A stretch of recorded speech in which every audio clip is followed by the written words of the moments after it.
Hello, everyone, and welcome to Forum Focus. I'm Wyatt Sharpe. We are here once again in Paris this week. It's certainly been an interesting past couple of weeks here, but also in Belgium, and just really traveling, learning Canada's history in World War I and World War II, as I told you last week on the show.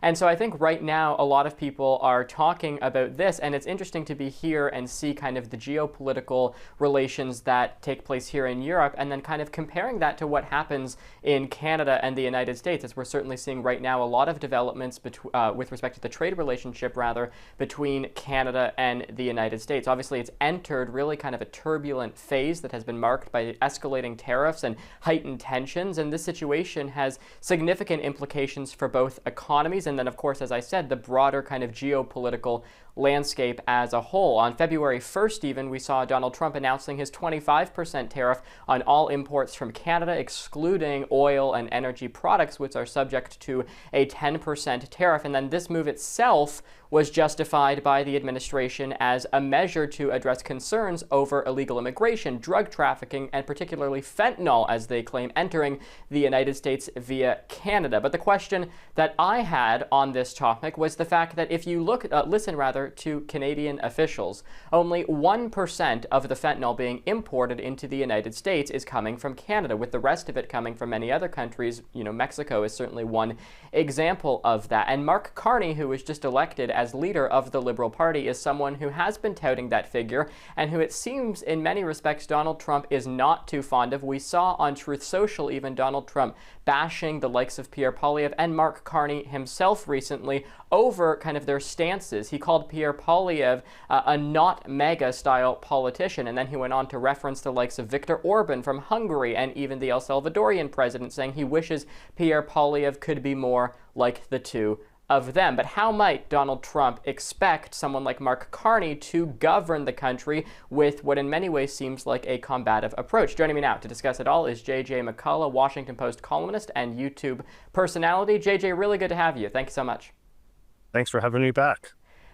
So the last time you and I spoke, it was at the Future Voter Summit, which was an event put on by myself and another young individual here in Canada. And there you were speaking about kind of the media landscape, the political landscape. And I feel like even since then, the landscape itself has changed quite a bit, just with obviously the election of Donald Trump as president and then the resignation of Justin Trudeau. Mark Carney was obviously elected with 86% of the vote. Even Pierre Poilievre in 2022 did not win by that large a number. Do you think conservatives are getting kind of worried or concerned about this kind of large victory that we saw from Mark Carney? Oh yeah, I think conservatives are concerned for sure, in the same way that I think that liberals are now sort of cautiously optimistic in a way that they weren't even, just a couple of months ago. This is backed up. It's not just a feeling. It's backed up by the polls. We have seen it sort of tightening of the polls.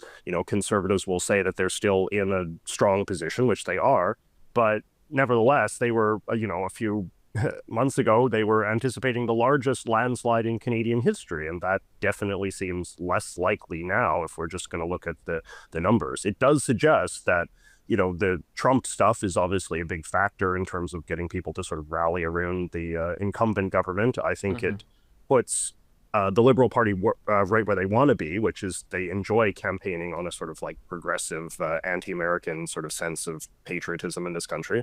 But it also does sort of show that Trudeau was clearly as much sort of heavier rock around the neck of the Liberal Party than was even previously sort of acknowledged.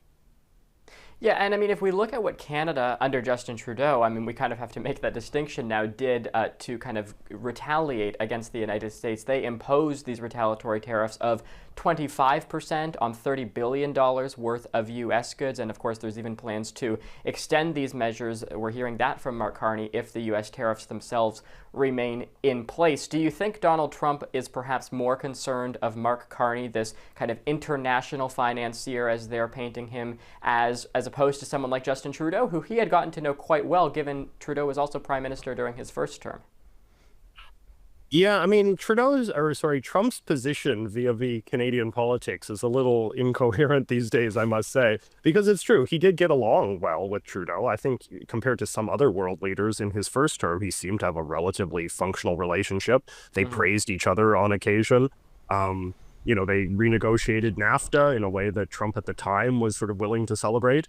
But it does sort of seem like over the last, I don't know, couple of years or so, Trump's inner circle has really sort of radicalized him against Trudeau. And I think Trudeau has sort of become sort of seen as a symbol of sort of the left in America, or sort of like an extension of sort of like a left-wing culture, a sort of woke culture that Trump views himself in opposition to. And in that sense, I do think that Trudeau was a useful foil in a way that Mark Carney will not really be. I mean, he's Mark Carney, whatever you want to say about him, he's not somebody that sort of projects that kind of 21st century kind of like woke, socially progressive sort of vibe, the way that someone like Justin Trudeau, who's the sort of the archetypical sort of Gen X male feminist, type of character that I think a lot of MAGA world is eager to hate. But the reason why I say sort of like Trump's position is incoherent is because that there was a lot of people in Trump's inner circle who were very keen to sort of boost the fortunes of Pierre Poilievre. And I think we're happy to see Justin Trudeau go down and now a conservative government rise up in his place. But now, if, as you sort of said, like Trump is actually positing that Pierre is in some way an enemy of America and MAGA interests, I mean, then who does he want, right?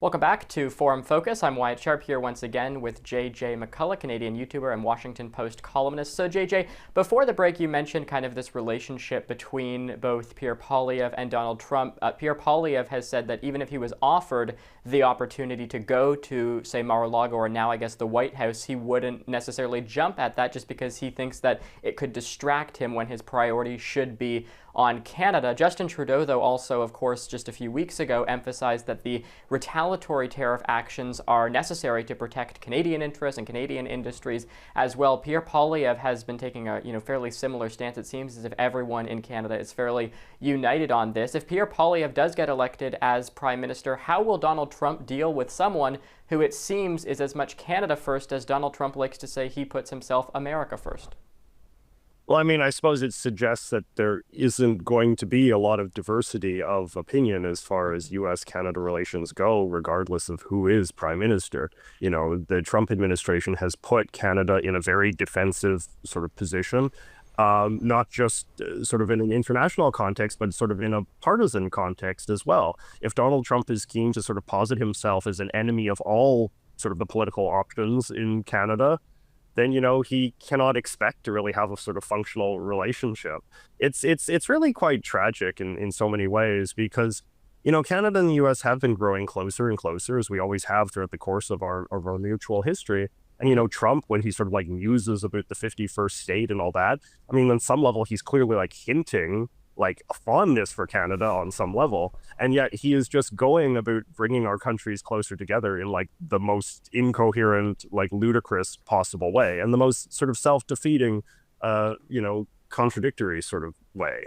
And it seems like such a shame to be in such a dark period of U.S.-Canada relations because, one of the great assets, I think, of the Conservative Party historically, we can look at Harper, we can look at Brian Mulroney, is that this was the party that was more pro-America, that was more committed than the Liberal Party historically to sort of foster a positive sense of American opportunity in the eyes of Canada. And instead, now you're putting the Conservative Party in the position of having to be an anti-American party too, just as the Liberals, just as the NDP have been. And that's very bleak, especially from the perspective of somebody like me that really does believe in the cause of getting our two countries closer together. And just lastly here before we conclude, if we look at the actual imposition of some of these tariffs, it's obviously, raised concerns about potential economic downturns, not just in Canada, but in the United States as well. In the United States, the Commerce Secretary, Howard Lutnick, had acknowledged the possibility of a recession resulting from some of these trade policies that Donald Trump is trying to implement. You saw a lot of tension between even the likes of Marco Rubio and Elon Musk. Lutnick, though, did express a lot of optimism about kind of long-term economic growth forth, which is certainly the message that Republicans and more specifically Donald Trump is trying to pursue. Do you think that Pierre Poilievre or Mark Carney, one of them, is perhaps better suited to take on some of these economic challenges that are likely to arise across North America as a result of some of these disputes? I don't really think that there's a good sort of solution to this from sort of the Canadian agency perspective, right? I mean, I'm much more interested in sort of seeing the degree to which there's any domestic pushback against it in the US, because I think, Canada has argued as sort of passionately and articulately as we are capable of doing about why these tariffs are bad and self-defeating.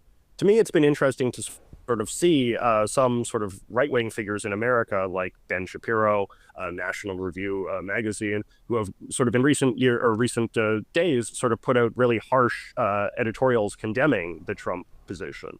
Because to me, like, the tariffs just do not seem like they're not sort of something that comes organically from the world of American conservatism. This is not a pet cause that anyone except for Trump himself, and I suppose Lutnick, have passionately believed in.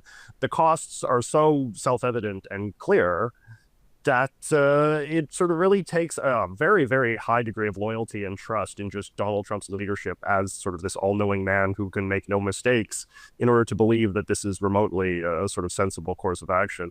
And I feel like most Republicans do know this, and most sort of conservative pundits do know this. So I do feel like if this tariff obsession of his does sort of fade out, it will probably be because he realizes that it's an untenable position within his own party, not because of anything that Canada says or does.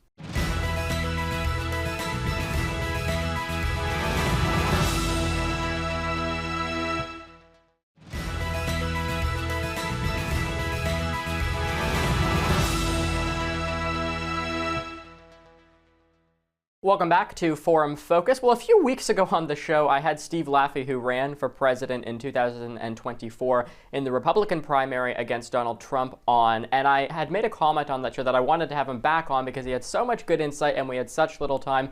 So we've brought him back. He's here for 2 segments now. So Steve, I'm excited to have you with us. Thank you for joining us. Yeah, great to be with you. I always love to talk to my Canadian friends, and you don't even know this, but my grandfather's farm was a little bit in Canada. It was in the Richford, Vermont border station where my aunt worked. So my big joy of getting up there in the summer to see my grandfather was to run out and put half my body in Canada. This is around Expo 67, just so you know. This is a long time ago that I went to. But anyway, so great to be on with you. Yeah, thank you so much. We do appreciate it. I mean, I want to start out with just this kind of idea of what's been happening in Canada. The tariffs have sparked, a surge in kind of nationalistic sentiment. You've heard even at hockey games recently, a lot of, people have been booing the American national anthem. But furthermore, even one of the singers themselves changed the lyrics in a certain kind of part of the national anthem to make it more kind of patriotic, nationalistic. You're getting a lot of blowback, of course, from a lot of American officials just kind of in response to that. And it's interesting to me because whenever that was happening, they came out and they were talking about how it's important that, the 2 greatest allies stand united. But of course, that's very different messaging than they've been pursuing for kind of the rest of this dispute when they've been imposing tariffs on Canada. And so let me ask you about that. Our foreign affairs minister in Canada, Melanie Joly, had talked and had warned a lot of European diplomats that President Trump's actions posed what she had said was an existential threat to Canada. She had suggested that Europe could face similar challenges in the future, and Donald Trump himself even has certainly kind of talked about that. I mean, I know you follow all of this closely. I know you're a finance guy. What is kind of your general kind of consensus on what could come next from Donald Trump? Well, anything could come next. By the time this even plays or people want to rerun, it could be totally different. So the backtrack, he's already changed his mind 4 times. Mm-hmm. Right. So there was the February 1st, the February 4th, the March 7th, the March 9th, where now he's talking about a transition. There's tariffs of 25%, that could be 10%. That's really the part that we have to just say, okay, anything can happen. But the part that I hate to see happen, just as an America who loves Canada, and I know a lot of Canadians, they love Americans, is that the focus should really not be at the hockey game. It should be only at Donald Trump. He is your problem. I'm not. Most of the people in the legislature are not. They're scared of him, Republicans or Democrats, whatever, because he just became president. So the focus should totally be on Donald Trump. And I think You've had now Mr. Carney come in as your new leader, at least temporarily, till there's a snap election of what might happen. But they have to have the brains to go right at him, not nobody else. And I think your Doug Ford, Mr. Ford of Ontario, he's got the right message. And he's keeping some tariffs on. He's going to put more on until Donald Trump says we're not doing this anymore. Because, folks, this is a disaster for both of our countries. It's a short-term disaster for both of us. And in Canada's case, I don't think we're ever going back to where we were. It might be a long-term boom for Canada if you play it right. Yeah, and I mean, if you look too at kind of what's been happening over the course of the past little while, if you look at the impact of tariffs itself, certainly being, felt across various Canadian provinces. You mentioned Ontario Premier Doug Ford, but last week I had someone on the show who I know quite well. He's a very nice person, but he's very closely associated with Donald Trump, and I was just kind of stunned by the questions that I was asking him, and more specifically just him and how defensive he was of Donald Trump imposing these tariffs. Not only that, but you're hearing a lot of economists say that they're going to raise the cost of living for the average American family by more than $900 a year. If you ask them why they're doing it, they say it's because of fentanyl, because of all of the drug imports moving into the United States. But in addition to that, I mean, you're listening to Canadian officials who are very quick to point out it's only 1% of fentanyl that's coming in to the United States from Canada. The rest is coming from Mexico and even overseas as well. So is this just maybe a political messaging thing, or is there an actual reason that they're doing this that just no one has been able to uncover from this point? No, they are trying to defend Donald Trump at all costs. It doesn't matter what he says, they'll find a way to defend him. It doesn't matter if it's on Ukraine, if you watch U.S. senators who wanted Republicans to give everything we could to Ukraine to win the war, and now they don't like Ukraine.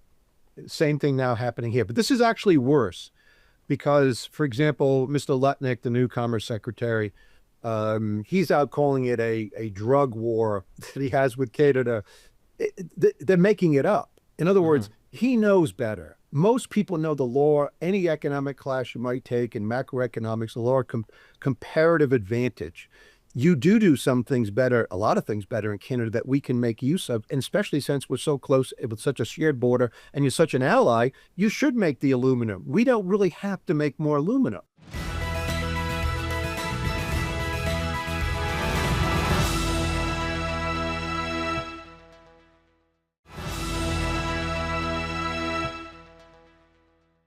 Welcome back to Forum Focus. I'm joined once again by Steve Laffey. Of course, he ran, as I said, for President of the United States in 2024. Steve, we had kind of a great discussion going on before the break, so I'm sorry I had to cut you off. But if we look to kind of what is being threatened in retaliation, essentially, from Canadian officials, you can look to people like Ontario Premier Doug Ford, who you had mentioned, who has gone, so far as to say he might even consider cutting off electricity exports to the United States. He says it's, basically done in a sense to make it so that the United States can feel the pain of the trade war in the same way that Canada is likely to. If you look to provinces like Quebec and Alberta, they're exploring measures to reduce kind of economic dependence on the United States, which I would point out, I guess, for Alberta, that's kind of an easier task considering its large kind of oil production and so on and so forth. So, I mean, do you think that exploring other trade markets, diversifying our trade markets is perhaps the solution here rather than trying to get along with the United States, which it just seems in general is a very difficult task at this point? It's going to be very difficult for all the time Donald Trump is president. And I suggest that if the other premiers get together and they get together with other countries, they should do a maximum effort of ignoring Donald Trump. Don't do the hockey game stuff. Don't go protest America. Just go after Donald Trump and say, let us know when you're done, what you Americans are done with Donald Trump. Because he can't win it if you do that, and Germany does it, and the UK does it. There's too much stuff. I'll just give you an example. You make automobiles, send them to America, but lots of things go back and forth across the border. Literally today, how would anybody on either side of the border who makes a carburetor, would they know what to do? They don't know whether it's worth sending it to Canada or not. They don't know if there's going to be a tariff tomorrow. Do they send it over today? To make just an auto, things go back and forth. But listen, I'm an American. I hate to see this happen because our relationship with Canada is premiered. You've helped us out. Name the battle. Like we can go through history, right? I mean, let's get by the French Revolution War, the French and Indian War and so forth to get by the revolution. But in the past 100 years, there's nobody better to help us. But that's all. Yeah, and Steve, Go ahead. Yeah, I was just going to say, I mean, if we look to, the United States, I just want you to have kind of some more time here to weigh in, but if we look to the United States and what they're saying, you're hearing a lot of American officials, even the likes who have previously supported Donald Trump. I was talking to one Republican congressman who endorsed Trump, Trump endorsed him, and he himself said that these tariffs are a bad idea. He was talking about kind of the importance of weighing the domestic benefits of protectionist policies like what you're seeing from Donald Trump. Do you think it's, likely or even possible at this point that the likes of Republican officials in the House, the Senate, even within his own cabinet maybe, might come out and try and convince him to back down, specifically on this tariff thing, which, as Rand Paul said, does not make economic sense? Well, if you stop sending electricity and you stop sending aluminum for 1 month, yes, there are Republican congressmen in Michigan and Ohio and in all these states that he won, and they will then just throw the towel in. That's what I hope actually happens to get it done with quicker. But in the meantime, yes, Canadians are going to have to decide with one unified voice, we can't do this any longer. We rely too much on America. We relied on their word, and now you can't. Now you can rely on my word, but I'm just the guy standing here. Donald Trump will change his mind again and again. And he will stop flailing against the American public once we're in this recession that looks like we're going into right now. Yeah, okay. We will leave our conversation there. That is Steve Laffey, former presidential candidate. Steve, as always, thank you so much. Great to be with you. All right, that's going to do it for this episode of Forum Focus. Thank you so much for joining us. Remember to stay informed, stay engaged, and visit thenewsforum.ca for more episodes of our shows. We've been in Paris broadcasting over the course of the past few weeks, and it's certainly been an exciting experience. We'll be back in Toronto next week with more coverage of the latest Canadian political headlines. Good night.